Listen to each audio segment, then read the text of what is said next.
Ahora sí. Buenas tardes. Como no podía ser de otra manera, de género también hablamos en FATF.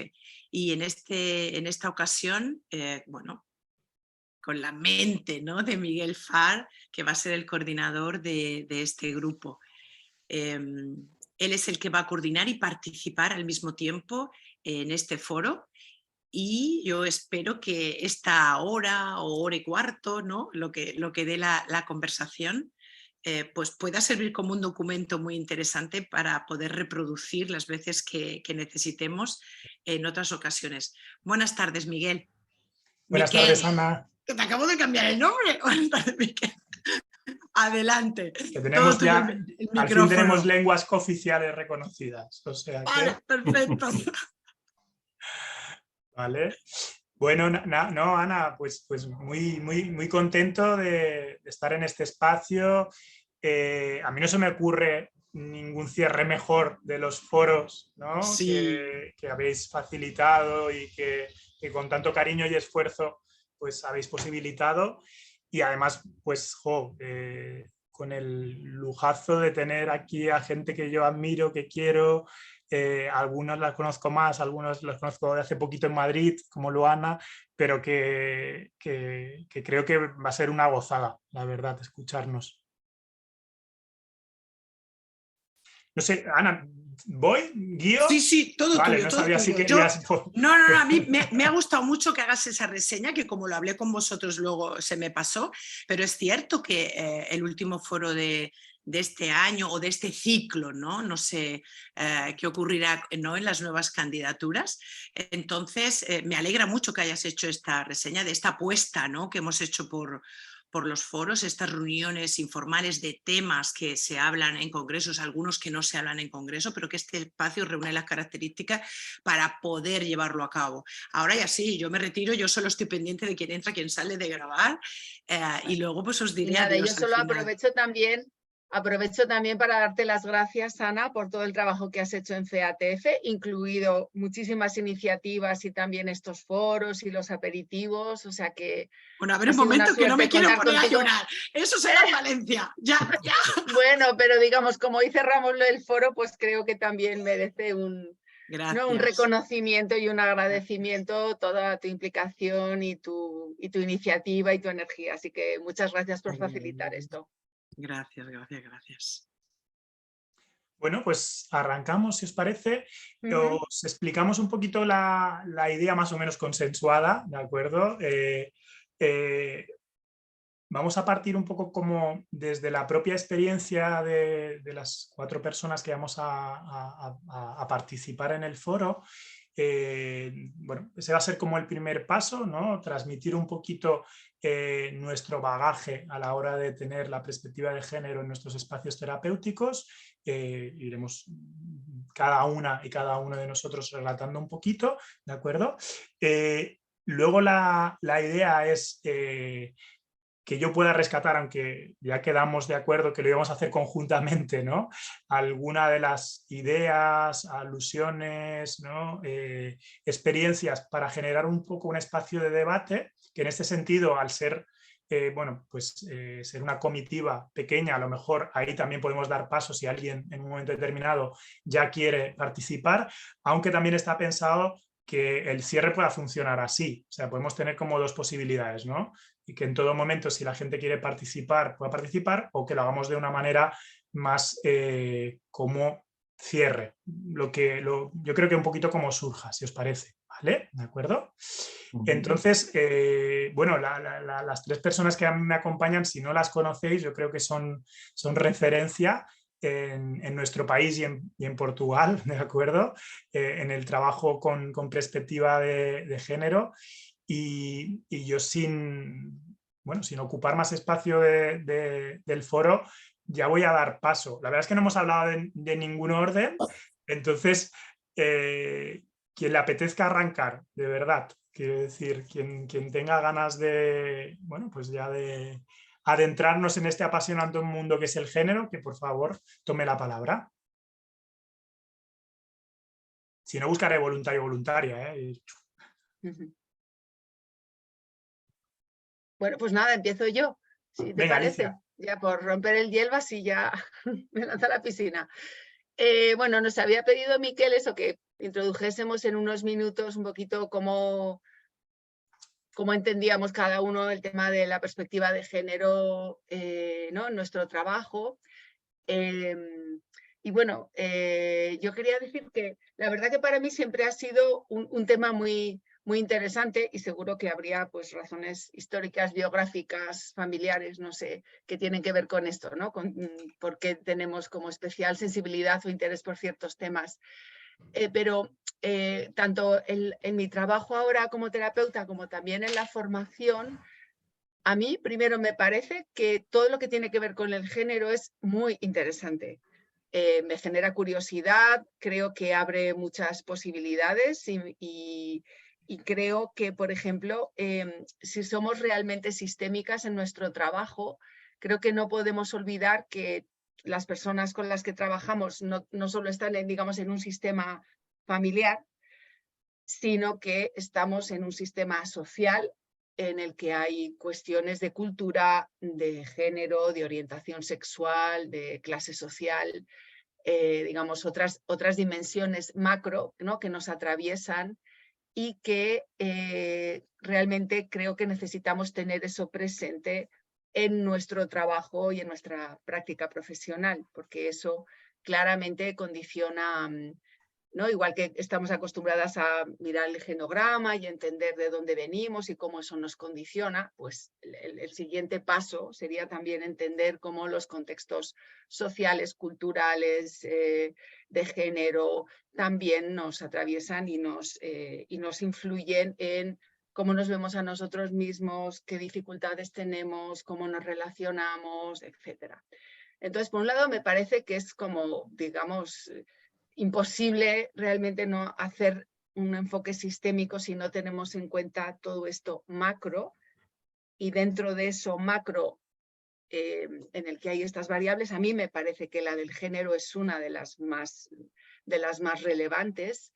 Y también yo entiendo este tema del género, junto con todas esas variables sociales, también como una cuestión de poder, ¿no? En el fondo estamos hablando de desigualdades sociales a nivel general que hay en el mundo entre hombres y mujeres, y también estamos hablando de, ¿no?, como de discursos dominantes en cuanto a, ¿no?, a qué cosas o qué personas o qué formas de actuar o de ser son legitimadas, son valiosas, son válidas, son buenas.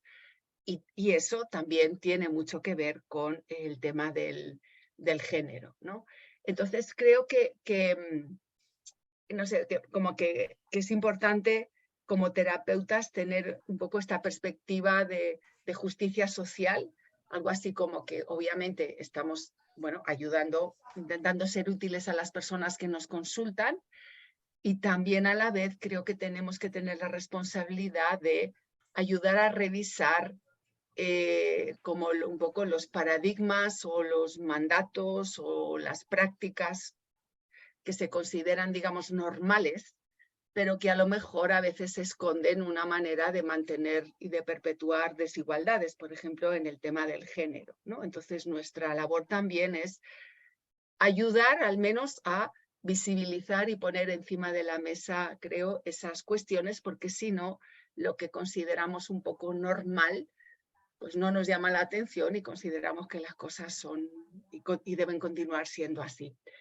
Y también para mí todo este tema de género, siempre digo o sea, que tiene mucho que ver con empezar a desmontar lo que alimenta la violencia de género desde, digamos, desde lo más chiquito, ¿no? Lo que se llaman los micromachismos, ¿no? Todas estas cuestiones que son también cotidianas y que están en la base de lo que en algunos casos como más extremos acaba siendo, digamos, violencias más extremas, ¿no? Y también me parece que, por ejemplo, hablando así más en concreto de la consulta, yo, igual es mi sesgo, claro, pero creo que muchas de las malestares que traen las personas a consulta, entre otras cosas, tienen que ver con el género, con cómo ser o no hombre o mujer en relación a los mandatos o expectativas que han tenido tanto de sus familias como a nivel social, todo lo que está cambiando ahora, estos roles y mandatos de género y el lío que tenemos, yo creo, hombres y mujeres en cuanto a las contradicciones, ¿no? A cómo queremos ser o cómo en el fondo seguimos actuando. Me parece que eso está muy presente en muchas cosas en la consulta. Yo hago mucha terapia de pareja y es que ahí me parece que está todo el rato presente, ¿no? En pareja, bueno, sobre todo trabajo más con parejas heterosexuales, pero esto actúa en todo el mundo, ¿no? Todos estos temas ¿no? De ver qué curioso que suelen darse este tipo de patrones de relación en el que los hombres hacen tal cosa y las mujeres hacen otra. Pues digo yo que eso no será casual, ¿no? Que tendrá que ver con algo más. Y por último, para no enrollarme, también para mí esto es muy importante tenerlo en cuenta en la formación, ¿no? Digo que todo esto que comento, en nuestro caso lo tenemos muy presente en la formación, porque creo que también como terapeutas tenemos que revisarnos nuestros temas de género y porque creo que es también una óptica a tener en cuenta, digamos, no el día que toca el tema de género o de violencia de género y ya luego otro día toca otra cosa, sino también como yo lo entiendo como algo transversal, ¿no? Un poco otra dimensión a través de la que tener en cuenta pues las dificultades, los patrones de relación, las hipótesis que formulamos, etcétera, etcétera, ¿no? Ahí también me parece que como formadores es algo que también debemos, creo, tener en cuenta y trasladar a las personas que se forman con nosotros. Entonces, bueno, esas son un poco algunas de las cosas en las que yo pienso que a mí me interesan cuando hablo del tema del género. ¡Wow, qué entrada, eh! Gracias, Alicia. Nada, a ti. Sim, Qué se bueno. calhar posso começar, porque vou falar em português, mas posso a qualquer momento mudar, cambiar para inglês, ok?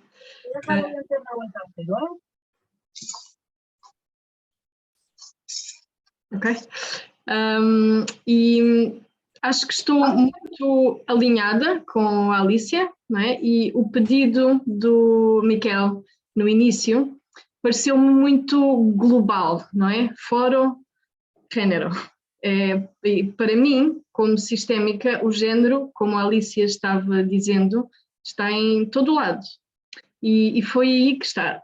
Foi aí que mais me despertou a curiosidade, logo de início, porque sempre senti que a psicoterapia sistémica, a terapia sistémica, estava cega durante muitas décadas às questões de género, não é? E isto para mim sempre fez a minha cabeça explodir, porque sempre me pareceu que os sistémicos eram os que estariam em melhor posição para analisar questões de género, questões de raça, não é? Questões de classe, questões de desigualdade, questões de capacitismo. Então, eu como terapeuta sempre tive como terapeuta, como professora na universidade, sempre tive este paradoxo estranho, porque parece que estou a ensinar e a fazer qualquer coisa que é eminentemente estrutural, mas nas pessoas que estão a fazer o meu campo teórico, a questão do género, a questão trans, a questão da desigualdade, aparece muito pouco, não é? E pensando que agora há globalmente um movimento conservador, não é? Para impedir ou até atrasar algumas destas mudanças sociais, e aqui estou-me a referir particularmente ao tratamento das pessoas trans e dos jovens trans, que, como nós sabemos, pode ter um efeito perigoso se for muito, muito atrasado.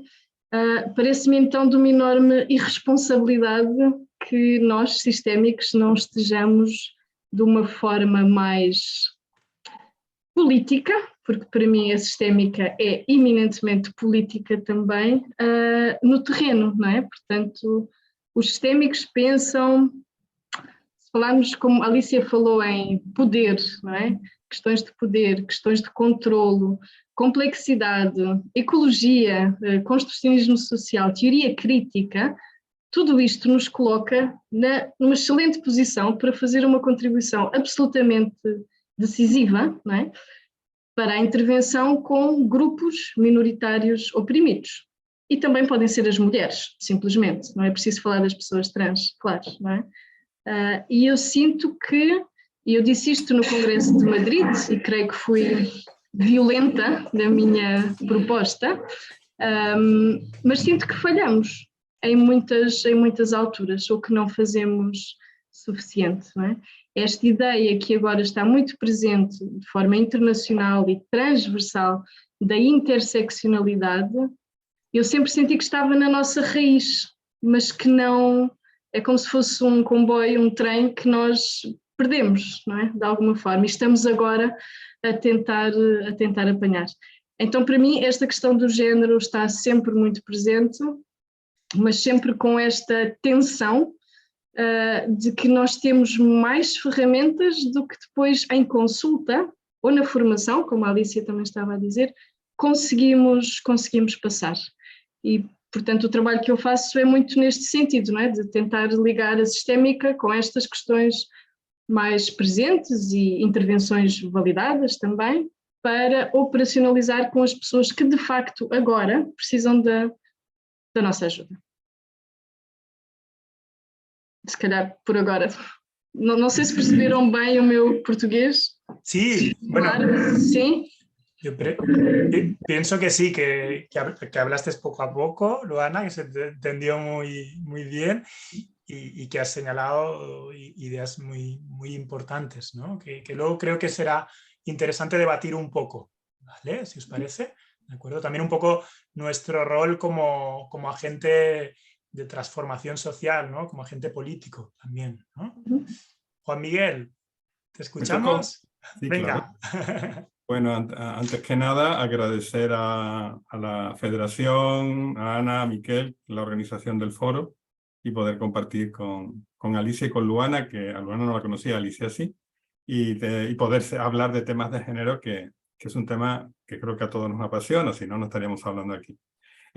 Los que me conocéis un poco sabéis que yo he estado como muy insistente porque, y de hecho publiqué, me interesaba especialmente la construcción de la masculinidad y de la paternidad, y ya digamos, en mi último libro me avancé a trabajar sobre el mismo ámbito, pero en lo femenino, sobre construcción de lo femenino y de la maternidad. Por lo tanto, este interés que inicialmente era por intentar ver cómo construimos, ¿no?, lo que después vamos a decir que somos hombre, mujer o lo que queramos decir, y después padre y madre, porque yo vinculo mucho al tema de género después el tema de los roles parentales.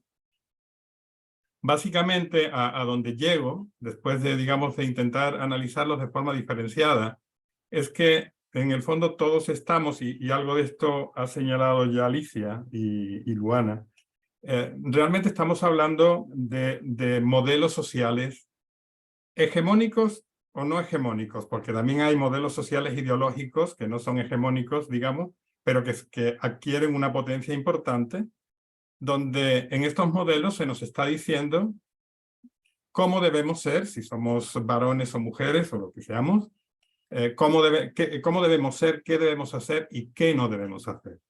Por lo tanto, todo modelo social se convierte en gramática moral, es decir, hábitos, normas y reglas de una moral con minúsculas, de una moral a veces de cosas un poco absurdas, ¿no? No estamos hablando de una moral con mayúsculas, no estamos hablando de la libertad, de la dignidad, del derecho a la vida. Estamos hablando de si comemos carne en Cuaresma o si X cosas. Es decir, las estructuras ideológicas de los modelos sociales nos dicen que debemos de comportarnos, pensar y actuar de determinada forma. Algo que ha dicho Alicia, que estoy completamente de acuerdo. Parte de lo que llamamos psicopatología lo podríamos definir como dramas sociales. Es decir, que yo tengo ansiedad o tengo tales síntomas en gran medida porque tengo un potente conflicto de lealtades entre mis necesidades y mis deseos de desarrollo y crecimiento social y emocional con las imposiciones que el modelo social en el que estamos, que puede ser, evidentemente, está la familia, como transmisora de modelos. Pero pues, lo digo porque esto también lo dijo Alicia y estamos claros. Tenemos siempre que mirar un poco más arriba, un poco más allá, ¿no? Y ver cómo está actuando el modelo social, el modelo de iguales, etcétera, etcétera. Porque más o menos esta gramática moral de qué es lo que hay que hacer y lo que no hay que hacer, nos obliga básicamente a ocultar y a invisibilizar partes de nosotros, seamos de donde seamos. Y cuando llegamos a terapia porque parte de nuestra necesidad expresiva no está presente. Tenemos los ejemplos clásicos de por qué un hombre no puede mostrar emociones como la ternura, la tristeza, la fragilidad. Y entonces solo tenemos hombres cabreados por el mundo, porque todas esas emociones, digamos, el modelo te obliga a invisibilizarlas o a ocultarlas. O por qué en complementariedad a la mujer se le, digamos que tiene una mayor facilidad para mostrar esa, por ejemplo, la tristeza, y después cuando trabajamos en terapia lo que descubrimos son mujeres que están profundamente enfadadas por situaciones de injusticia, pero la expresión psicopatológica es depresiva. Y esto ocurre así justo por cómo funcionan los modelos sociales. Esto nos lleva a un paso que a mí me parece especialmente importante. Nosotros no podemos prescindir de un modelo social. Quiero decir, el modelo social es el marco que nos asegura contra la incertidumbre. Dime qué hay que hacer, que sí, que no, porque si no yo me pongo a temblar. ¿Vale? Pero evidentemente estos modelos que nos están llevando a no comer carne en Cuaresma, pongo este ejemplo porque sería como un ejemplo absurdo, ¿no? La de cosas que llegamos a hacer o a no hacer impuestas por el modelo son muchas. Y entonces, ¿de qué estamos hablando? Estamos hablando de lo que diría McDougall, le llamaría normopatías, Boyas le llamaría personalidad normótica, es decir, la patología social genera una patología de la normalidad, de la normatividad. Y nosotros en consulta, en terapia con los pacientes y con la familia, nuestra obligación es ver de qué forma la persona puede. Yo tengo anotado como 3 cosas, y para no alargarme, 3, 4 cosas que entiendo que tienen que estar incorporadas en un proceso terapéutico. Y no hablo solamente de las presiones de ideología de género. Aquí hay temas de ideología económica, ideología religiosa, está todo, ¿no? Pero evidentemente en esa transversalización que propuso Alicia, evidentemente el género está en primer lugar, ¿vale? Y entonces esos 3 o 4 elementos serían, por ejemplo, el primero, necesitamos siempre de un espacio reflexivo y crítico. Y la terapia es un espacio posible, donde podemos reflexionar de forma crítica sobre cómo estamos comulgando o no con ciertos modelos y con ciertas presiones. Esa calma nos ayuda a los movimientos a la capacidad reflexiva de Fonagy, pero si la elevamos a un ámbito más amplio, ¿no? De no solo una reflexión sobre las relaciones, sino también a dónde estamos metidos. En segundo lugar, hay otro elemento que para mí básico. La terapia es un espacio donde alentar la rebelión y la desobediencia. Porque es importante, es decir, para poder enfrentarse ahí contra esa lealtad, sea a la familia, sea al modelo social, yo tengo que desobedecer y yo tengo que rebelarme. Y tenemos, la gente que dice no con facilidad no va a terapia. Las personas que no saben decir no, vamos todos a terapia, ¿vale? Entonces, eso es importante. Un tercer elemento, y lo puedo dejar ahí para no alargarme mucho, sería que yo entiendo la terapia como un espacio que facilita la transgresión. Y yo creo que es importante la transgresión, porque significa que nosotros tenemos el derecho a hacer algo diferente de lo que se nos impone. Evidentemente vamos a pagar un peaje, vamos a ser exiliados por decir tal o cual cosa, por hacer tal o cual cosa. Pero esta es nuestra obligación ética. Entiendo la terapia con una exigencia ética, como decía el filósofo danés de Lostrup, decía exigencia ética, y tenemos una exigencia ética. Esa exigencia ética viene a decir, me gusta esta metáfora, la uso siempre, es todos tenemos que salir del armario. Y no me estoy refiriendo a una orientación sexual, sino todos tenemos partes, características de personalidad que están dentro del armario porque los modelos sociales nos invitan a que estén dentro del armario. Y el trabajo en terapia es que eso salga del armario en cualquiera de sus posibilidades y condiciones. Y por ahora lo dejo ahí, ya vamos hablando de otras cosas. Bueno, fantástico. A ver qué aporto yo, ¿no? Después de todas estas reflexiones y todas estas aportaciones. En mi caso, simplemente como para añadir y aunar, ¿no? Subrayar prácticamente todas las reflexiones que hacéis, ¿no? Yo vengo del mundo de la psicología social, de formación, aunque luego me hice psicoterapeuta y terapeuta familiar y de pareja. Entonces, para mí, ya desde que era muy joven, hubo aspectos políticos que me hicieron movilizarme hacia el trabajo con perspectiva de género, ¿de acuerdo? Y para mí siempre, yo en ese sentido comparto espacio de dedicación con Juan Miguel, con el trabajo con hombres, mayoritariamente, ya no solo dentro de lo que son los espacios terapéuticos de terapia, sino también en la conducción y facilitación de grupos de hombres. Y como para complementar las reflexiones que decíais, una de las cuestiones que creo que es importante que tengamos presentes es, hablabas de ética al final, ¿no, Juan Miguel? Es el valor y la ética de los cuidados, ¿de acuerdo? ¿No?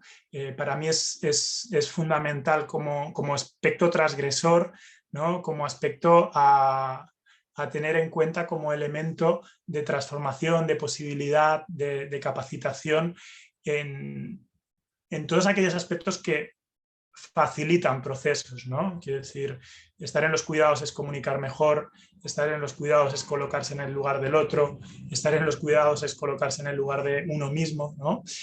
Entonces, para mí, últimamente está siendo como la piedra angular sobre la que me estoy moviendo en muchos de los procesos, ¿no? Porque entiendo que al final, como tú bien decías, es un aspecto que por ese orden social, ¿de acuerdo? O bien porque hemos tenido que dirigir nuestras atenciones hacia el otro, o la otra. Os voy a presentar a mi hijo mayor, ¿de acuerdo? Que siempre le gusta estar en estos espacios. Dios, hola, Dida. Hola. Hola. Vale. Entonces, ¿vas cap acá? ¿Vas cap allá? ¿Bolso está aquí? Bueno, te quedas 5 minutos, ¿vale? ¿No? ¿Vale? Entonces, a ver, ¿dónde estaba? ¿Vale? Los cuidados, ¿de acuerdo? Estábamos ahí, ¿no? Entonces decía que por un orden social, evidentemente, cuando yo he tenido que dedicar las atenciones y los cuidados hacia el otro, ¿de acuerdo? Y no me he podido dedicar esas atenciones, o yo me he colocado desde la centralidad, evidentemente eso hace, ¿no? Un poquito lo que Juan Miguel decía, ¿no? Genera un desorden, ¿no? Relacional, un desorden a nivel de salud psíquica que creo que tenemos esa responsabilidad, como bien citaba Alicia, de plantearnos esa idea, ¿no? De la teoría a la práctica, ¿de acuerdo? Y bueno, yo me voy a quedar aquí, ¿de acuerdo? Porque me parece que han salido titulares que creo que se tienen que desarrollar, ¿vale? Yo primero os lanzo, porque a mí me ha encantado, claro, no me extraña que os tenga tanto cariño, porque para mí una de las cosas fundamentales es, como decía Luana, entender, ¿de acuerdo?, que tenemos una responsabilidad política en todas estas cuestiones y que nuestro modelo, claro, es un recurso que no podemos desdeñar, ¿no? Que tenemos que de alguna manera poner como elemento de transformación y de cambio social, ¿no? Entonces, Luana, pedirte, porque has abierto ahí un tema muy interesante, ¿no? Incluso pensaba, ¿no? Con Kate Millett, ¿no? Con la pedagogía de los afectos, ¿no? Como arma revolucionaria y política, ¿no? En contra de esa pedagogía de la opresión a veces que hemos utilizado en las relaciones, ¿no? Luana, ¿cómo lo hacemos esto? Acendo-a. Não, penso que eu fiquei ali muito... Para já é sempre bom ter crianças, ninhos, nos fóruns de género e, sobretudo, ver homens em cuidados, não é? E acho que estas coisas também devem ser referidas porque são prática da nossa teoria. Eu fiquei muito presa aqui a algumas nuances do que o Juan Miguel disse e senti que também estava muito alinhado, não é? Com esta questão da patologia da normalidade, não é? E o quanto este desafio é tão semelhante aos outros desafios que em terapia nós estamos treinados para fazer, não é? Por exemplo, se pensarmos no modelo de Bowen, não é? De Murray Bowen, o desafio extraordinário, épico, não é? Que nós temos que fazer para ou contra ou junto à lealdade familiar, usando aqui esta ideia do Juan Miguel, é a mesma coisa, não é? Portanto, tentar perceber de onde é que vem esta lealdade extremista ao modelo social, porque é isso que muitas vezes acontece, não é? E também, eu acho que a resposta muitas vezes está, e aí pensando naquilo que o Miguel me pediu agora, não é? Como é que se faz isto? Pensar, nomeadamente com os homens também, ou muito com os homens, quais é que foram, ao longo da vida, os custos das transgressões ao modelo de género, não é? Porque da minha experiência clínica, quanto mais vou escarafunchar, não sei se conseguem perceber esta palavra, mas quanto mais vou investigar e explorar, particularmente se calhar nos homens até mais velhos, o que eles sofreram quando transgrediram o modelo de género, as coisas que se encontram são verdadeiramente assustadoras, não é? E, portanto, está também aí, não só, mas a resposta para esta lealdade, não é? Ao modelo social. E eu acho que, no princípio, estamos nós, não é? Também os terapeutas, a nossa terapia sistémica também nos diz que a nossa própria reflexividade é absolutamente central, não é? E, portanto, por isso é que eu insisto que nós temos que nos posicionar. E temos que posicionar, para mim é sempre um ato político, não é? Mas temos que nos posicionar dentro do consultório, nomeadamente algo que parece tão simples, mas que é um ditame tão concreto deste modelo social que falava o Juan Miguel, que é o binarismo de género. Ora, todos os nossos modelos, sem exceção, em sistémica, penso que não estou a dizer nenhum disparate, são ancorados neste binarismo de género. Por exemplo, um dos modelos que me é mais querido, que é o modelo da diferenciação do self, de Murray Bowen, e depois atualizado ou desviado por David Schnark, é um modelo em que as próprias dimensões da diferenciação do self são acopladas a nuances muito particulares do feminino e do masculino. Então, nós estamos treinados para não fazer essa transgressão. É importante nós revisitarmos não só os nossos modelos com essa lente, e atenção, eu continuo a trabalhar com a diferenciação do self, e eu acho que é dos modelos mais úteis, inclusivamente para famílias de jovens trans, porque permite precisamente fazer a diferenciação do self familiar, ganhar autonomia, distinguir emoções de pensamentos e tudo o que vocês já sabem, não é? Mas é muito importante nós vigiarmos-nos de uma forma internamente militante para não reproduzirmos continuamente e bem intencionados este binarismo, não é? E não estou a falar disto apenas em relação às pessoas trans, mas em relação mesmo a todos, não é? Como estava a dizer o Juan Miguel, todos temos que sair do armário, não é? Portanto, eu como mulher cis, também eu tenho que me assumir, e hoje em dia assumo, daí os meus pronomes, não é só show off, não é? Eu sei que tenho um posicionamento, eu sei que tenho que ter noção e comunicar este meu posicionamento, no meu caso, como mulher cis e branca, não é? Porque essa também é uma questão que em algumas discussões até deve vir antes do género, não é? A questão também racial. E, portanto, o que eu sinto muitas vezes é que, nesta história do como fazemos, para não me alongar muito naquilo que o Miguel me pediu, temos que cumprir Bronfenbrenner, não é? Portanto, Bronfenbrenner é uma âncora para nós, que nós estamos constantemente a citar e a trabalhar nele, e eu sinto que às vezes não cumprimos Bronfenbrenner, não executamos Bronfenbrenner, não é? Portanto, se estamos apenas preocupados com a tensão que está a ser gerada dentro de uma família por uma questão trans, por uma questão de género, ou num casal por uma questão de género, e não ajudarmos também a desfocar e a refocar naquilo que nós chamamos stress minoritário, não é? Que para mim é das teorias que mais cumpre Bronfenbrenner, estamos a fazer muito menos do que aquilo que as nossas próprias teorias nos autorizam também a fazer, não é? Portanto, quando perguntam se na sistémica, agora por causa destas questões de género, temos que mudar todas as teorias, temos que destruir todas as teorias, eu sinto honestamente que não, as teorias estão ok, só precisamos de acrescentar camadas de complexidade, não é? Porque as teorias funcionam se nós adicionarmos essas camadas. E pronto, se calhar para finalizar, a ideia dos... Eu sou muito desfocada e, portanto, preciso de me focar, e quando penso em pontos-chave, isto ajuda-me até dentro do consultório, não é? Dentro do gabinete, a tentar perceber o que é suposto eu estar a fazer, o que é suposto eu estar a fazer para ajudar estas pessoas, não é?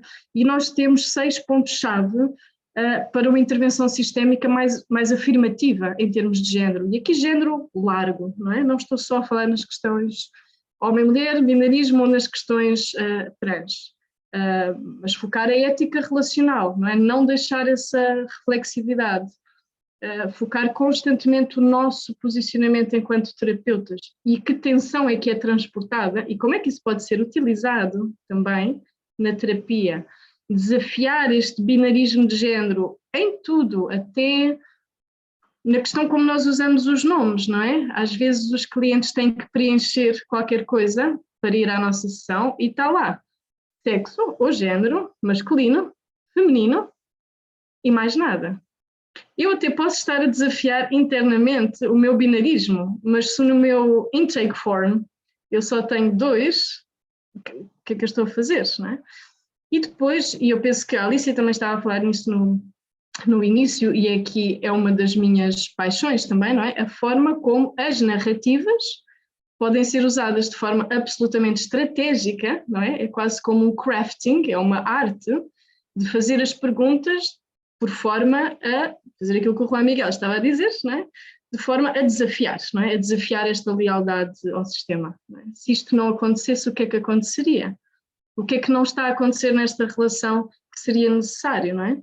Isto em relação ao género pode ser absolutamente shattering, não é? Portanto, absolutamente destruidor no bom sentido. E depois, por fim, a questão da formação também, não é? É uma coisa pela qual eu, na Sociedade Portuguesa de Terapia Familiar, já temos um núcleo de diversidade de género e tem sido importante e é algo claramente a desenvolver. Mas, última frase, gosto muito desta capacidade que os sistémicos podem ter, não é? De com uma pergunta mudar tudo. Eu estava a ler uma entrevista de um terapeuta familiar que chegou-lhe uma família de um jovem trans. E a família vinha a dizer que o jovem estava só a passar por uma fase, que é uma narrativa muito comum, não é? Quando há jovens trans. É só uma fase, vai passar. E no final da sessão, a própria família gerou a ideia de que a família estava a passar por uma fase de adaptação àquilo que não era uma transição de género, mas uma afirmação de género, não é? Portanto, a família estava a adaptar-se de uma forma às vezes melhor, outras vezes pior, não é? Também isto não é binário, não é? A adaptação das famílias, como nós sabemos. Então acho que o poder é imenso e há muitas formas de o cumprir, não é? É isso.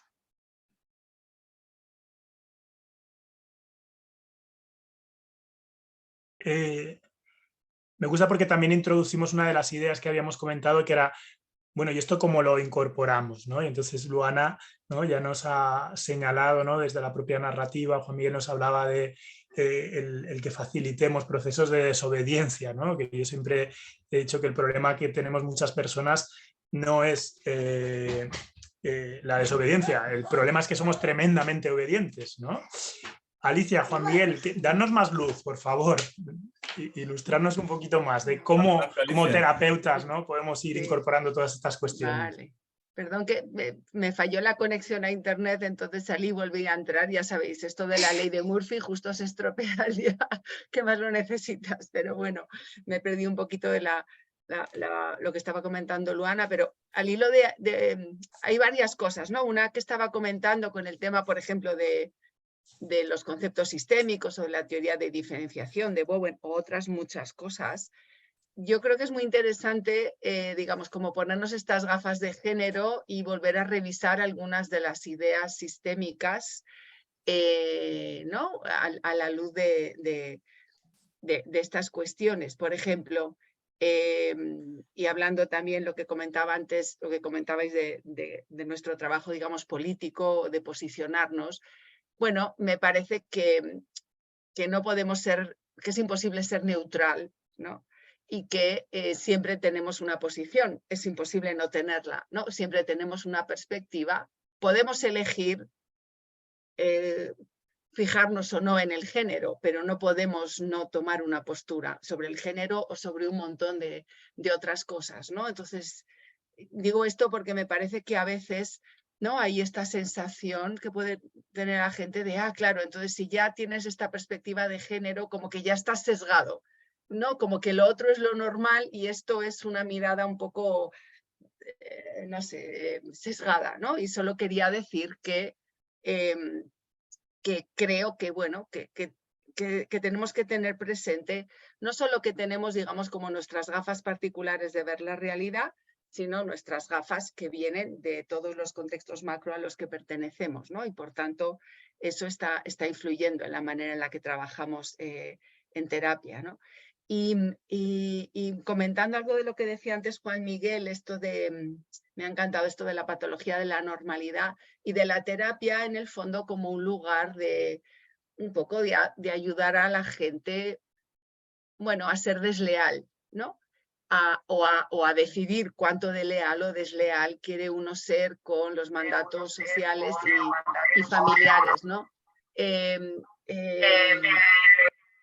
Y en esto me parece que a veces, ¿no?, y yo un poco por dar alguna pincelada concreta, creo que eso, lo que tenemos ya bastante incorporado las terapeutas familiares sobre revisar la historia familiar, las expectativas que han tenido sobre nosotros, los mandatos familiares, pues bueno, me parece que ese mismo esquema, de alguna forma podemos utilizarlo también para todo lo que tiene que ver con el género, ¿no? Como hacer una especie de genograma, digamos, con perspectiva de género, como para poder, bueno, primero yo creo, como muchas cosas en las que trabajamos en terapia, simplemente ayudar a visibilizarlas, ¿no? A darnos cuenta de bajo qué parámetros o bajo qué mandatos estamos actuando, qué cosas realmente hemos elegido o qué cosas simplemente estamos siguiendo un guión que ya estaba establecido. Y bueno, y desde ahí yo creo, por ejemplo, otra cosa que yo utilizo mucho porque me gusta mucho la terapia narrativa o el tema de la externalización, me parece que es interesante utilizar ese pensamiento como una manera de replantearnos, igual nosotros como terapeutas o en el trabajo con alumnos o en terapia, qué relación queremos tener con esas expectativas, mandatos, etcétera, ¿no? Porque todo tiene una consecuencia, ¿no? Digamos, obedecer tiene unas consecuencias y desobedecer, ¿no? O ser disidente tiene otras consecuencias. O sea, todo es a cambio de algo, ¿no? No hay nada que salga gratis. Y la cuestión es, yo creo, ¿no?, encontrar en muchos temas hacemos esto. Yo creo que también con el tema de género, quizá ayudar a la gente, bueno, a poder ser un poco más responsable de aquello que elige y quizá de las consecuencias que tiene. Y yo pensaba, y tener presente, por ejemplo, que, pues como habéis comentado, el, digamos, obedecer los mandatos de género tiene consecuencias negativas para hombres y mujeres. O sea, yo creo que más para las mujeres, porque en el fondo a nivel social es el género,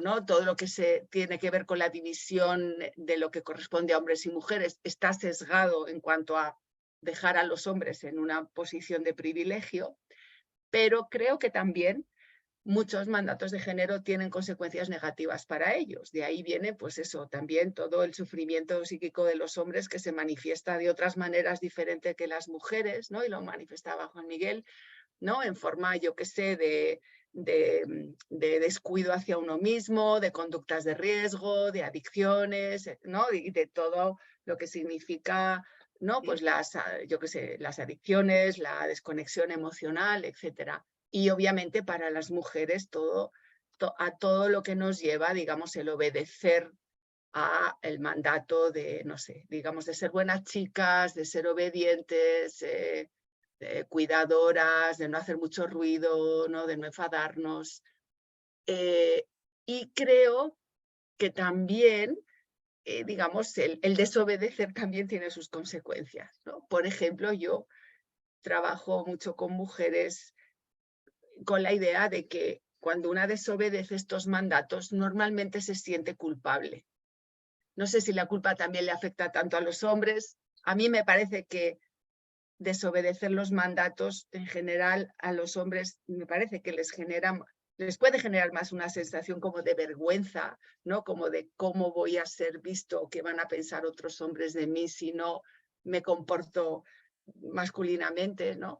Y creo que ese como peaje que hay que, bueno, no sé si hay que pagar, pero que, ¿no? Que las mujeres me dicen, claro, pero ¿cómo puedo hacer esto sin sentirme culpable? Y yo digo, pues yo no lo sé, pero me parece que no hay manera ¿no? de dejar de cumplir un mandato, sobre todo los mandatos que tienen que ver con poner por delante a los demás o dejar de ser, entre comillas, buena, ¿no? De ocuparse de lo que les pasa a otros.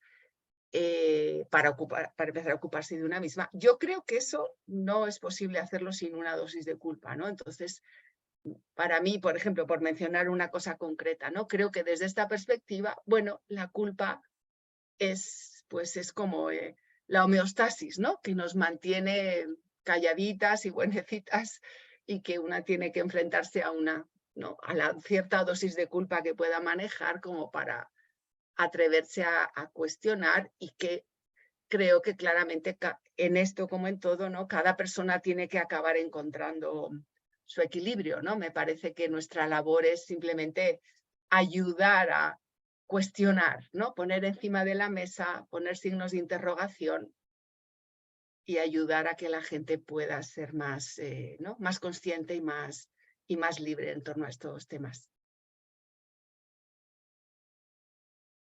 Vale. Bueno, sigo entonces. En base al tema de la culpa que estaba diciendo Alicia, como tú bien has dicho, no hay forma de no tener culpa. Porque si un modelo social nos da una gramática que son normas, hábitos morales, aunque sean morales pequeñitos, salir de eso tiene culpa. Y no hay forma de salir de eso sin sentir culpa. Por lo tanto, eso va en el pack. Otra cosa es, y yo entiendo perfectamente lo que dice Alicia, evidentemente cada cual elige. Nuestra función no es hacer que la gente se rebele o transgreda, sino que tenga la opción de elegir que pueda hacer eso. Eso lo veo claro en los planteamientos que estaba haciendo Alicia. Hay una cosa que quería comentar, porque siempre que hablamos de los modelos hegemónicos, pensamos en los modelos hegemónicos clásicos. Y hay una parte que para mí es importante. Esto genera a veces algún tipo de protesta cuando lo comento, ¿vale? Pero lo digo porque no sé si ocurrirá esta vez. Cuando yo hablo de estas gramáticas morales, también me refiero a modelos ideológicos que no están, digamos, no son los modelos hegemónicos clásicos. Os voy a poner ejemplos. Yo he tenido varias mujeres como pacientes individuales que en el deseo de ser las mejores madres del mundo y utilizando modelos de maternidad natural o mal llamada de apego,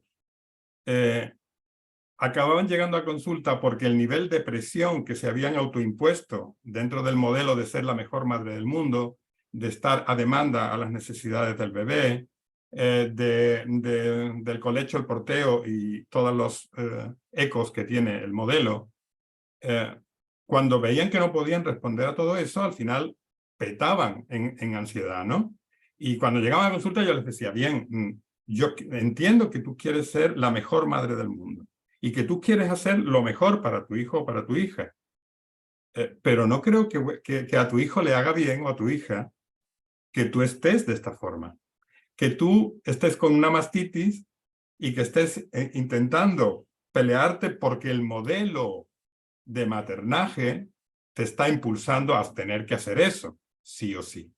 Por lo tanto, hay que tener cuidado porque cuando hacemos la crítica a los modelos hegemónicos, pensamos en el machismo, pensamos, por decir tonterías, en Franco y en los modelos atávicos. Pero es que los modelos ideológicos actuales son muy exigentes. A mí me recuerda mucho, a los que les gusta el Juego de Tronos, había unos personajes que eran los gorriones. Eso como los franciscanos, estaba el gorrión supremo y los gorriones. Supuestamente personas, digamos, donde la sencillez era lo importante. Pero el nivel de presión normativa de los gorriones era brutal. Entonces, cuando hablo de estas angustias, no solamente estoy pensando en el modelo clásico, estoy pensando en estos modelos ideológicos que aquí a veces pues, se me genera algún problema porque la gente dice que lo ideológico es importante y yo, antes cuando decía Luana lo de modelo, por ejemplo, cuando hablaba del modelo transgeneracional, yo creo que los modelos teóricos todos son asumibles. Podemos revisarlos y mirarlos de una forma de género, sí, perfectamente, pero son formas de pensamiento. Pero nuestra experiencia como terapeuta es que también hay modelos sociales de disciplina que nos dicen cómo tenemos que ser. Yo utilicé voluntariamente en mi último libro un término que es en las fronteras de la psicoterapia sistémica, porque creo que en las fronteras es donde mejor podemos trabajar. Por ejemplo, si yo vivo en la raya, eso los portugueses y los españoles sabemos que se le dice, por lo menos los españoles llamamos la raya a la frontera de Portugal. Vivir en la raya, y de eso Fran Serrano podría decir mucho, que tiene un libro sobre este tema, significa que yo tengo que conciliar dos idiomas, dos pensamientos, dos modelos, digo Portugal y España, en honor a Luana, podían ser otros. A mí me pasaba con el psicoanálisis y con el modelo sistémico, es decir, estar en esas fronteras te permite no ser excesivamente rígido. Porque todos al principio agradecemos la rigidez. Que nos digan cuando vamos a trabajar como terapeutas, mira, tienes que hacer esto, esto y esto. Nos tranquiliza. Pero cuando ya llevamos un tiempo, no. Necesitamos poder ver cosas distintas y en esa confluencia sale algo que es importante. Y es una forma de minar también, digamos, los modelos. Y en terapia también, quiero decir. Hay que ayudar al paciente a estar en una posición fronteriza, y no me refiero fronterizo en psicopatología, sino a estar en un lugar donde no tiene que estar sometido a una única visión del mundo, sino que pueda haber visiones, a veces no muy lejanas, pero sí que nos permite hacer ciertos movimientos, porque es que estas presiones están en muchos elementos. El modelo económico nos lleva a por ejemplo, a una importancia de lo farmacológico. Y todos protestamos por la presencia excesiva del fármaco. O incluso del diagnóstico, del sobrediagnóstico, sobre todo con niños. ¿Por qué? Porque estamos en un modelo, y yo tengo alumnos que son psiquiatras que tienen que pelearse consigo mismos para intentar poder salir del propio modelo, vamos a llamar psiquiátrico biológico, el más clásico, para poder hacer una atención que además les satisface más. Entonces, al final me he ido, Pero bueno, un poquito la idea era revertir sobre este tema y para que no nos quedemos solo en los elementos clásicos cuando hablamos de género, sino que yo pongo en solfa mucho todos los temas de la cultura de la cancelación, de todos estos temas que son de autocensura, que tienen que ver con, vamos a llamarles que son modelos de la posmodernidad, pero es que la posmodernidad también hace barbaridades, ¿vale? Entonces, desde la posmodernidad también se nos imponen ciertas visiones y ciertos temas que es para echarse a temblar, ¿no? Bueno, no sé si esto abre alguna puerta o no. Yo creo que se van abriendo muchísimas, ¿no? De hecho, Luana ha hecho una aportación también en el chat. Lo que está claro es que todo nos confluye la idea de cuestionar lo que hemos entendido por normativo o normal, como decía Alicia, ¿no? ¿De acuerdo? ¿No? Y en ese sentido, tú decías, ¿no, Juan Miguel? ¿No? Nuestros espacios tienen que ser espacios de reflexión, ¿de acuerdo?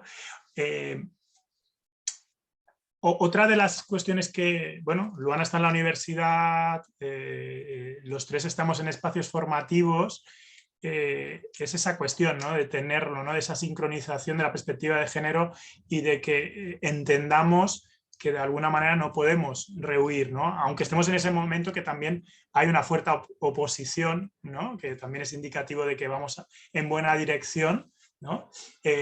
Para que no haya una marcha atrás, ¿no? De que nuestra mirada, nuestra manera de actuar en nuestros contextos terapéuticos sí o sí incorporen toda esta realidad, ¿de acuerdo? Por curiosidad pediros, y nos estamos acercando a las 9, con lo cual no sé si es ya buen momento también para invitar a las personas que están aquí con nosotras para escucharlas, pero también preguntaros, oye, ¿y esto que incorporáis, cómo es vivido por las personas que están en los espacios terapéuticos, ¿no? Es decir, ¿cómo se da ese encaje, ¿no? ¿Cómo se da ese cuestionamiento, ese llamamiento a la desobediencia, ¿no? Al cuestionamiento? ¿Cómo es vuestra experiencia?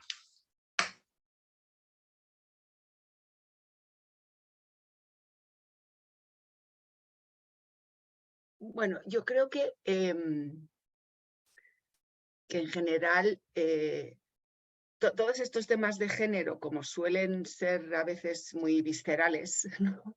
Y, o sea, son delicados, yo creo que en general, o sea, yo creo que hay que encontrar la manera de hablar de ellos, y especialmente en terapia, ¿no? De una manera que invite a la curiosidad, y como decía antes Juan Miguel, ¿no? Como un espacio reflexivo. Por supuesto, no que nosotros impongamos nada, ni de género, ni de cualquier otra cosa, aunque claramente tenemos nuestras ideas, nuestras preferencias, ¿no? Y nuestra línea de trabajo de lo que nos parece más importante o no.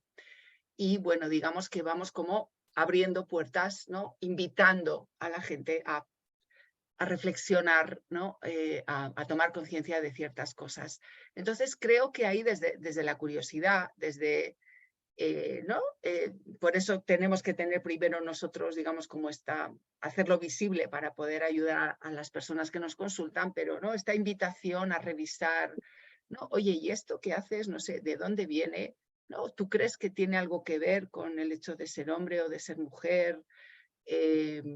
¿No? Como creo que cuando la gente, no sé, a veces yo me ayudo, no sé, de lecturas, ¿no? Que a la gente también mira, pues léete esto, a ver si te suena, a ver qué te parece. Me parece que en general a la gente esto le llama la atención y me parece que muchas veces tiene un efecto de, ay, pues menos mal, ¿no? Como o sea, que no soy raro o rara, ¿no? Ya voy entendiendo un poco mejor lo que me pasa, no como algo, digamos, patológico, que tenga yo un problema en mi mente, sino que entiendo esto que obviamente a mí me pasa y yo tendré que ver la manera en la que yo lo resuelvo o manejo, pero que entiendo que es algo que va más allá de mí, ¿no? Y creo que eso también, ya te digo, como que alivia un poco, o al menos pone en perspectiva para la persona, ¿no? Entonces, para mí yo creo que ¿no? Hay que encontrar, obviamente, pues como en todo, ¿no? La manera en la que vamos como tejiendo con las personas que nos consultan una narrativa en la que, partiendo de su punto de vista, podemos introducir cosas que son lo suficientemente diferentes como para que las asimilen, pero para que les muevan al cambio, ¿no? Y en este sentido yo diría que, no sé, que en mi caso también ha sido así, o sea, tanto con hombres como con mujeres. Me parece que eso, que los hombres no suelen pensar que las cosas de género tienen que ver con ellos, porque esto de género suena de mujeres, igual que si hablamos de raza suena que los que somos blancos no tenemos raza, ¿no? O la orientación sexual, como que el que es heterosexual no tiene orientación sexual, es como normal, ¿no? Entonces, creo que también para los hombres es interesante a veces reflexionar un poco sobre esto, ¿no? Porque lo que yo decía antes, me parece que a veces en algunas cosas los hombres también son muy obedientes a sus mandatos. Yo qué sé, a veces, por ejemplo, los hombres están, no sé, muy sometidos a sus entornos de trabajo, que pueden ser entornos súper exitosos y que ganan una pasta, pero que son, ¿no? Son como los señores feudales, ¿no? Es la nueva esclavitud. Y creo que hay cosas que a veces uno no se cuestiona, y me parece que en general esto, yo creo que la gente le abre puertas, ¿no? Y creo que a veces también podemos ir introduciendo cosas que obviamente son del género, no sé cómo decirlo, ¿no? Sin decir es que tienes que, no sé, que tener un rol de género menos tradicional. Obviamente siempre estamos hablando de las cosas que tienen que ver con la experiencia de la gente, ¿no? Y en mi caso también diría que trabajando con gente joven, en la que muchos de los modelos típicos de relación o de cómo uno muestra su rol de género, que todo eso está cambiando, pues para mí también eso es un desafío. O sea, ¿no? Mi cabeza está todo el día como con interrogantes de nuevas formas de funcionar o de relacionarse, que, bueno, simplemente que también me ayudan como a poder aprender o igual a reflexionar sobre ciertos aspectos que a mí me parecen normales y que quizá tengo que, yo qué sé, que darle una vuelta o que, ¿no? Aprender a verlos desde otro punto de vista. O digamos que no es que tenga respuestas, pero digamos que me surgen también preguntas, y creo que eso también es interesante. ¿No? Que la cosa no es que uno siempre tenga las respuestas, pero ¿no? Que se hagan las preguntas que le ayuden a ampliar su perspectiva. Vamos a... Uy, perdona, Juan Miguel. Solamente en la pregunta que ha hecho voy a ser muy breve, porque él dice, ¿qué pasa cuando alentamos a la desobediencia? Normalmente primero hay una sensación de placer casi travieso, de ¿es posible? ¿Puedo desobedecer y me puedo rebelar? Y después hay un pánico. Y nuestro trabajo es acompañar el proceso, pero es lo que se me ocurre, solo eso, ¿vale? Para que también puedan participar más personas. Sí, de alguna manera desde la curiosidad se han conectado, ¿no? Y aparecen las cámaras, entonces entiendo que es un buen momento para escucharos a las personas que estáis en este foro. ¿Tenéis preguntas, tenéis curiosidades, reflexiones? Venga, es el momento, si os parece. Si no, seguimos las 4, aquí conversando. ¿Quién rompe el hielo?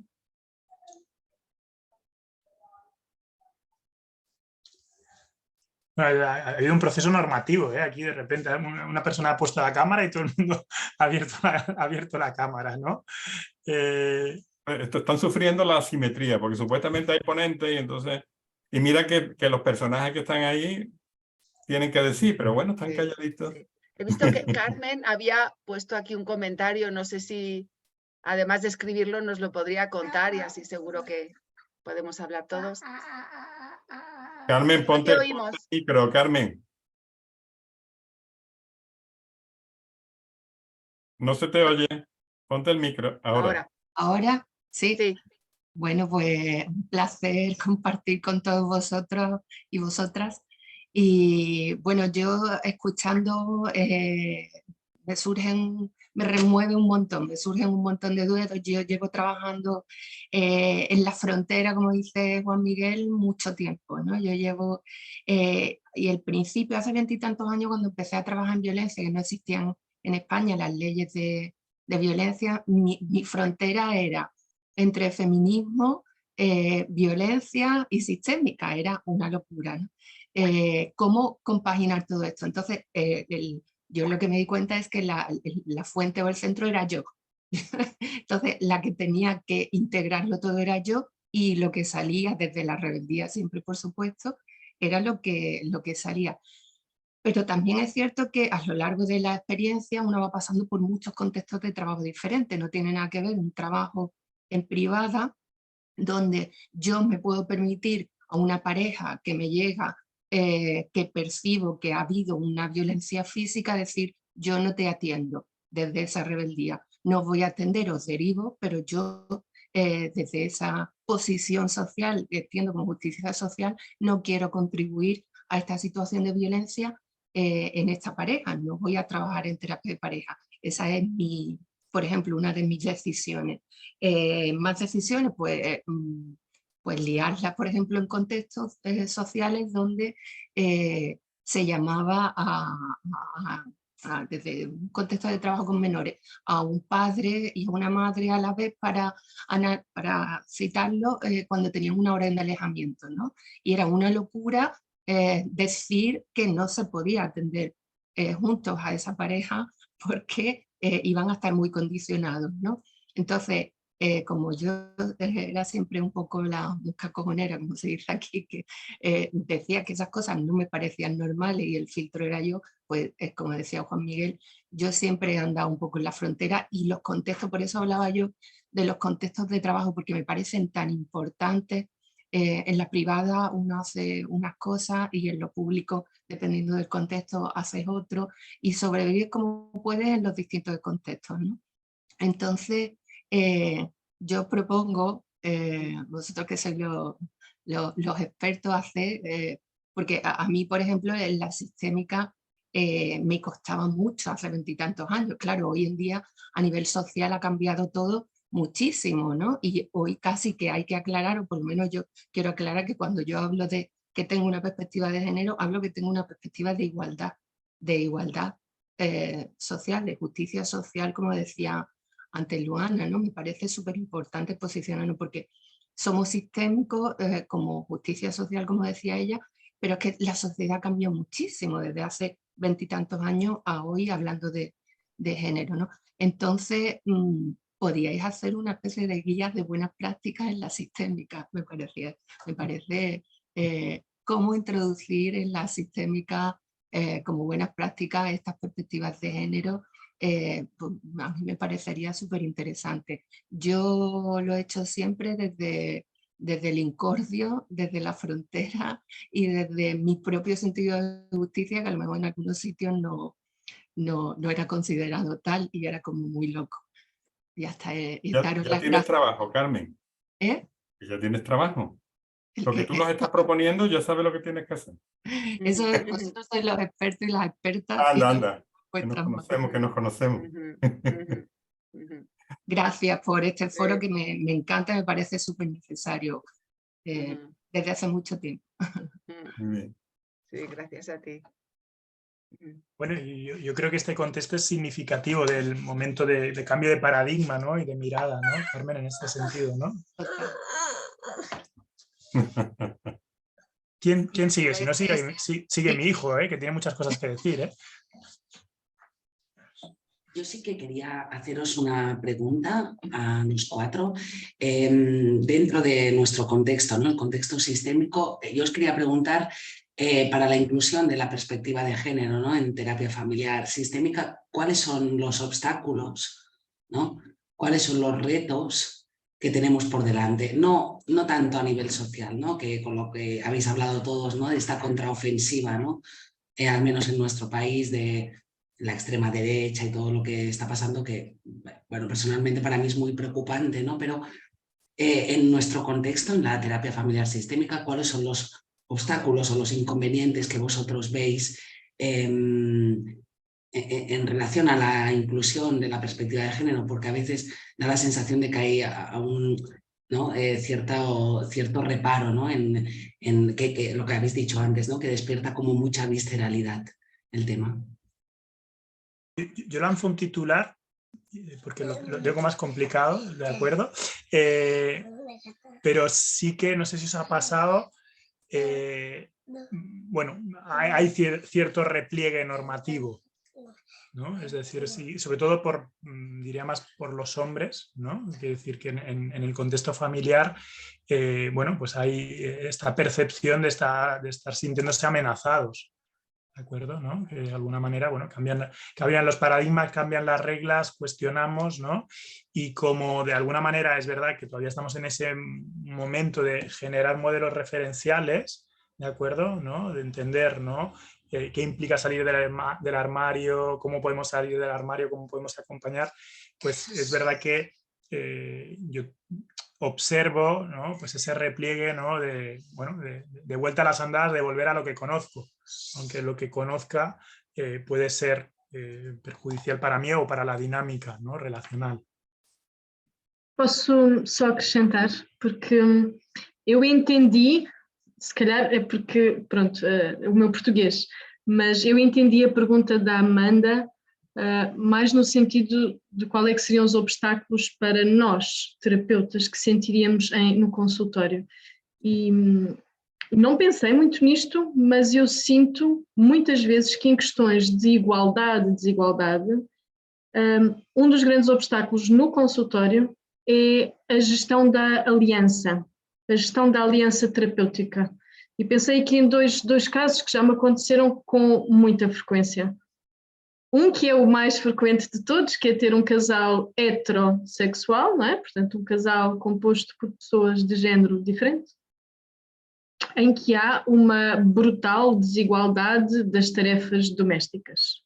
Isto em Portugal, e eu julgo que em Espanha é bastante comum, não é? Portanto, quando nós contabilizamos as horas, eu acho que a notícia da semana passada é que as mulheres fariam mais 11 horas de trabalho doméstico em casa do que os seus parceiros. É uma grande diferença e, claro, impacta também as questões do trabalho, não é? Que estávamos aqui a falar. E é uma coisa que eu faço com muita frequência nas minhas sessões com casais onde há esta desigualdade, é que eu vou explorar essa desigualdade, eu vou desvendar, eu vou mostrar, não é? Eu vou lá mexer, não vou deixar estar quieto. E a dada altura, isto repetidamente na minha vida de terapeuta, já vai algumas décadas, eu tenho que ter muita atenção com a minha aliança com aquele homem, não é? Porque se não tiver muito presente os custos também para ele daquilo que está a fazer, mas sobretudo se não for cuidadosa na revelação dos brutais custos que isto está a ter para a sua mulher e do extraordinário privilégio que ele está a ceder, não é? Por causa desta desigualdade, eu posso perdê-lo logo, não é? Posso perdê-lo na aliança. Então esse é um desafio muito particular que eu sinto que com muita frequência tenho que gerir. E o segundo é também nas famílias de jovens que estão a fazer um processo de afirmação de género, não é? Portanto, jovens trans, em que a família vem ao técnico de saúde mental, não é? À procura de conforto, mas à procura de prova também, não é? Muitas vezes a perguntar, isto está mesmo a acontecer? Ele ou ela é mesmo trans, não é? E, portanto, aí a questão é que tem que ter uma aliança absolutamente fundamental e através até das minhas verbalizações e perguntas, até utilizar de raiz os pronomes do jovem, os pronomes preferenciais do jovem, sem arredar a família, tem que acolher também o desconforto da família e essa tensão, não é? Então, essa articulação de tensões, lá está, eu acho que os sistémicos também é a nossa praia, como dizemos em Portugal, não é? Nós sabemos fazer isto, é difícil, mas temos as ferramentas para tal. Mas eu diria que é um dos principais obstáculos. E há outras saídas para isto, não é? Portanto, a Alicia também estava a falar na curiosidade.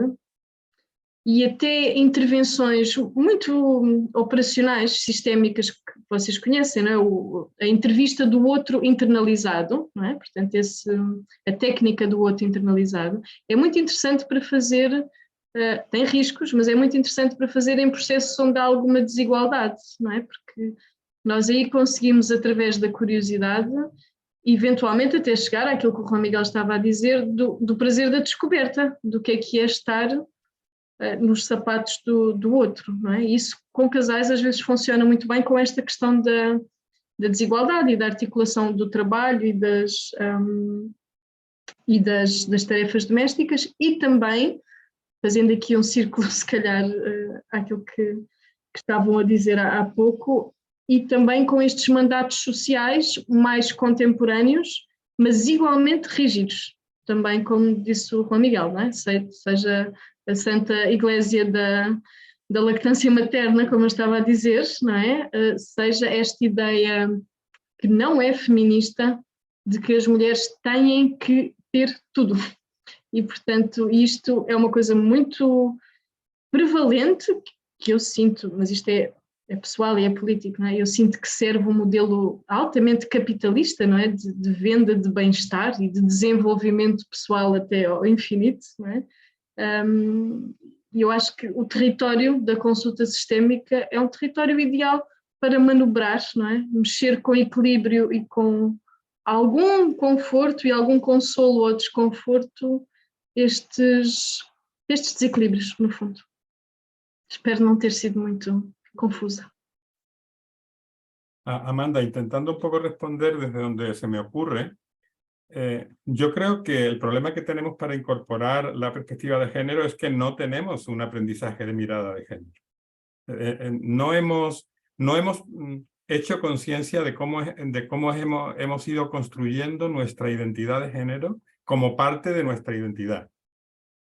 Entonces, parece que solamente pensamos en la identidad de género cuando hay una dificultad en torno a la identidad de género. Pero no hay un proceso reflexivo ni en la formación, y todos los que estamos hablando creo que hemos hecho formación, y siempre el género aparecía como aquello de, y un día hablamos de la red invisible, ¿no? Que era el librito que teníamos de enfoque de género. Vale. No hay un proceso en nosotros, en los terapeutas, desafortunadamente, donde hayamos reflexionado sobre cómo nos hemos constituido en lo que somos. Y dentro de lo que somos, como a nivel identitario, en lo que somos en cuanto a género.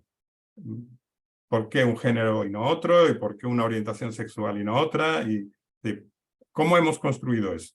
De forma que cuando trabajamos, simplemente eso está ahí como flotante, y de vez en cuando decimos, sí, esto puede ser un tema de género.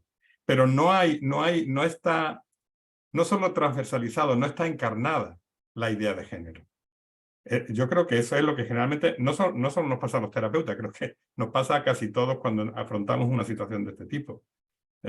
Si tú no has hecho un trabajo para pensar dónde estoy, por qué y cómo he ido, por eso a mí me interesó tanto la idea de cómo se construye la identidad de género, ¿vale? Dentro de la identidad general, porque el género es un elemento muy importante, pero hay otras cosas, ¿no? Y si no hemos hecho ese trabajo, pues digamos que lo tenemos ahí, pero no lo estamos usando, no lo tenemos incorporado en la intervención. Y son temas muy importantes. Los temas de género están cruzados, antes lo habéis comentado los demás compañeras y compañeros, están en todos los elementos, y de hecho hay ciertos tipos de tareas terapéuticas,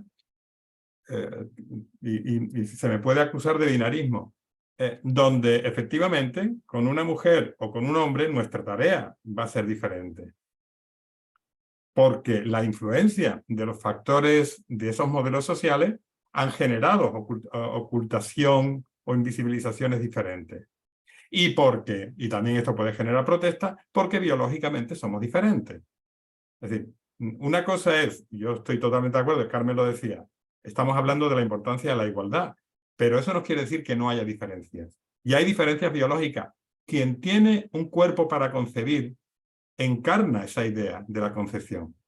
Igual que el que tiene un pene encarna en su forma de funcionamiento el pene. Entonces, lo biológico importa, lo neuroquímico y lo social y lo cultural, claro. Y todo esto tenemos que integrarlo, porque si jugamos a las peleitas, cuando antes se habló, es que hay muchas discusiones, es muy visceral porque estamos jugando cosas que no tenemos que jugar. Si somos sensatos, podemos trabajar todo esto juntos. Y no afecta para nada a la visión, digamos, a una visión igualitaria. No sé si me explico con esto.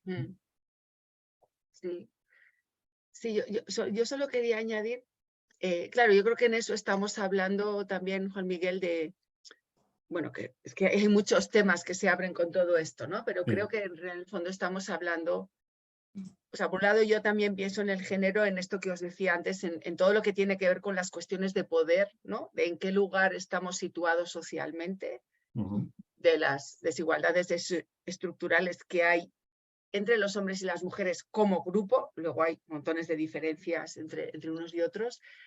También estaba pensando, volviendo a nivel macro, esto que tú hablabas antes de las ideologías, cómo todo eso también está atravesado junto con el género, ¿no? El capitalismo, el neoliberalismo, ¿no? El individualismo, esta cosa de que si tú quieres puedes, ¿no? El ser siempre productivos, el culto de la imagen, hay montones de cosas, ¿no? que forman parte de, digamos, de estos supuestos modos preferibles de ser y que también están atravesados por, ¿no? por estos discursos dominantes, ¿no? sobre los que trabajamos. Y yo quería comentar también lo que ha comentado Luana, yo también me siento muy identificada y yo diría que aquí sería también interesante ver qué retos tenemos tanto hombres como mujeres a la hora de incluir, de trabajar con una perspectiva de género con nuestros consultantes, ¿no? Yo también me sentía muy identificada con esto que decía ella de cómo hago para mantener una alianza terapéutica con una, por ejemplo, con una pareja, cuando en el fondo yo en algunas cosas me siento más, no sé si me has identificada con la mujer, pero siento que hay una injusticia y creo que también mi labor es intentar ayudar a poner eso encima de la mesa, ¿no? ¿Cómo hago para convertir a aquello también en algo que concierna al hombre, ¿no? Y que, ¿no? que yo pueda como cuestionar a la vez que aliarme con él y con ella, ¿no? Me parece que, y no tengo la respuesta a eso, pero creo que es una pregunta que tengo en mi cabeza muchas veces en consulta y ya os digo, no he encontrado siempre la respuesta. Creo que a veces me he pasado por un lado y a veces me he pasado por el otro. Creo que hay veces en las que hay que llamar a las cosas por su nombre directamente y obviamente cuando vemos situaciones de, ¿no? de abuso emocional, eso lo tenemos que cuestionar, ¿no? Porque es muy fácil, en general, en cualquier tipo de violencia, los agresores tienen la manera de darle la vuelta para que parezca que ellos no han hecho nada. De hecho, ayer estaba dando un curso y vimos el vídeo de Disculpa de Rubiales, que es una joya de el machismo, ¿no? Así en su esplendor, ¿no? De cómo no disculparte, de cómo decir yo no he hecho nada, ¿no? Yo pasaba por aquí y ocurrió algo que no tiene nada que ver conmigo, ¿no? Entonces creo, yo diría que ahí, ¿no? Para mí son muchos dilemas y preguntas que tengo en la cabeza y muchas veces pienso, si yo fuese un hombre y dijese esto, creo que lo escucharían de otra manera, ¿no? Me parece que también hombres y mujeres tenemos a veces un impacto diferente en nuestros consultantes según para cómo abordar ciertos temas. Me venía en mente esa idea que dice Martín Baró de colocarte desde el ignorante, ¿no? Para cuestionar, ¿no? esas ideas, ¿no? Porque desde esa posición, ¿no? a veces, ¿no? podemos generar ese cambio de narrativa, ¿no? Al menos cuestionarla, ¿no? Son las 9:24, ¿vale? Entonces, yo para ceñirme, Ana, a las instrucciones del foro, por un tema de cuidados también, ¿no? Bueno, de que nos podamos también conciliar. Aprovechar estos últimos 5 minutos desde dos posibilidades. Si alguien quiere de alguna manera aportar, ¿no? alguna otra duda o reflexión, o si no, que nos deis alguna última píldora, ¿no? Juan Miguel, Luana y Alicia. Que os habéis dado un botiquín entero. He estado encantado todo el rato. Si eso vale como píldora. ¿El qué, perdona? He estado encantado todo el rato. ¿Qué has estado? Encantado. Ah, vale. Bueno, nos llevamos un botiquín entero, o sea, no hace falta píldoras, pero... Yo no sé si me dejáis aportar una cosa. Yo creo que cuando a nivel social recibimos tantas presiones, hay tanta confusión, yo no sé si os pasa, pero tanta confusión que no sabes si ya quien está hablando de género o no está hablando de género, si no está hablando de una vuelta política y ya es tal confusión porque no se sabe. Yo creo que la vuelta o lo que a mí me funciona es volver a la identidad y aceptación de la identidad. Da igual lo que seas. Da igual, el compromiso con quién eres y acompañarte en quién eres, por ejemplo, en la terapia en individual, por ejemplo, ¿no? Y en la pareja, pero volver a la identidad y a lo básico y quitar las palabras que se pueden reutilizar para hacer más daño que aportar cosas. Es lo que yo intento hacer, volver a temas de identidad, porque a la base hay mucha necesidad de trabajar eso, mi sensación. No sé qué pensáis. Si lo veis así. Bueno, hemos hablado de una pildorita, no vale hacer preguntas ya. Vale, porque tal y como dice Miguel, creo, Miquel, y media es la línea roja. Vale. Bueno, yo creo que lo decía creo Juan Miguel al principio, es que es apasionante, ¿no? Y este tema no entiende de líneas rojas. Entonces, bueno, por mi parte, bueno, trasladar un sentimiento de gratitud, de ganas de más, de volverse a encontrar, de poder seguir, ¿no? Con estos espacios que yo creo que significan que este es un tema que está con muy buena salud, ¿de acuerdo? Que al fin Luana ha venido para quedarse, ¿de acuerdo? ¿Vale? Y nada, bueno, por mi parte también daros la posibilidad de que podáis cerrar y despediros también vosotras. Muchísimas gracias a la FEATF, a nuestro equipo de junta que ha posibilitado todos estos foros y gracias por darme este rol que para mí ha sido un placer. Gracias. Bueno, yo también quería agradecerte a Miquel el haberme invitado a participar en este foro y vamos, encantada de hablar de este tema que me apasiona, de volver a coincidir contigo, Miquel, y con Juan Miguel y de conocer a Luana, que me ha gustado mucho lo que he entendido, no he entendido el 100%. Es una pena así un poco la barrera lingüística, pero pero creo que he podido seguir en su mayoría lo que decías y me ha sonado como que estaba muy, muy interesada y muy identificada con lo que comentabas. La verdad que me ha encantado escucharte. Y bueno, creo que sí, yo también me alegro mucho de que en FEATF se hable de este tema del género. Y ojalá que esto esté aquí para quedarse, ¿no? Ojalá que cuando sea que a lo mejor, yo qué sé, se revise, no sé, pues los temas de los contenidos de los programas y de qué cosas tenemos que hablar, pues aparte de, no sé, Václavic y el ciclo vital familiar y todas estas cosas, ¿no?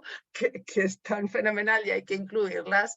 Realmente revisar también cómo incluimos esta perspectiva de género, digamos, esta perspectiva de género que yo digo que para mí tiene que ver con todo lo, digamos, la construcción, ¿no?, social de los roles ¿no?, y mandatos de género, y también esta perspectiva macro ¿no?, de los privilegios, las desventajas, los discursos sociales y en qué lugar estamos en ello, ¿no? Me parece que realmente no podemos hacer terapia sistémica si nos olvidamos de eso. Y ya os digo que me ha encantado estar hoy aquí con todos vosotros. Bueno, pues para cerrar, entonces digo yo algo, reitero mi agradecimiento a la FEATF, a Ana, a Miquel por pensar en mí y tener la oportunidad de compartir de nuevo con Alicia y Luana, que no la conocía. Y además me encanta ver a Carmen, a José, a Victoria, a Sara, a Fran y a tanta gente que está por aquí, que hayan ido apareciendo sus caritas. Aunque algunos no hayan hablado, Carmen sí, pero saluditos para todos también, encantado. Bom, pela minha parte, queria só agradecer o esforço em compreenderem o português. Talvez nas próximas a minha língua possa ser outra, não é? Se eu for mais vezes aos vários sítios de Espanha, não é? Como fui em Madrid no novembro passado, no congresso da FEATF. E, portanto, queria agradecer o convite, especialmente ao Miguel, e gostei muito de conhecer o Juan Miguel e a Alicia, senti-me muito identificada e espero que esta fronteira, não é? Portugal-Espanha não esteja assim não fique tão rígida. Senti muito isso no Congresso de Madrid, no Congresso Ibérico, e não faz mesmo sentido esta fronteira. Portanto, eu vou melhorar a minha linguagem e espero que também possamos ter esta circularidade um bocadinho mais fluida. Obrigada. Me alegro que Luan haya hablado del Congreso Ibérico porque yo iba a hablar del Congreso de Valencia, que lo tenemos ahora en octubre, que yo espero veros allí, que el Congreso de Valencia viene con un espacio nuevo, los conversatorios, y que de alguna manera busca también hablar de manera distendida y en horizontal sobre los temas específicos, ¿no? Y es un congreso juguetón, ¿no? En la medida en la que hemos relacionado los conversatorios con pinturas, ¿no? de Sorolla, dado el aniversario de su fallecimiento este año, hemos ampliado, ¿no? los espacios de descanso para no sufrir de estrés en los congresos, que en ocasiones ocurre, ¿no? Tomarnos el café muy rápido y realmente me gustaría veros, a ti también, ¿eh? Me gustaría veros en Valencia, agradeceros a los que habéis intervenido en el foro, a los participantes que os habéis unido al foro. Es gratificante ver, ¿no? que hay personas interesadas en este tema. Y gracias, ¿no? Que es como me gusta terminar las cosas bien hechas. Esto se queda grabado, es decir, que podéis volver a verlo, decirle a colegas y amigos si están interesados en que pueden visualizarlo. Y repito, nos vemos en Valencia, que una vez al año tenemos nuestros encuentros científicos y es donde nos podemos tocar, que da mucho gusto. Chao. Vale, muchas gracias. Gracias. Gracias a todos. Adiós. Chao, chao, chao. Boas noites. Boas noites. Gracias.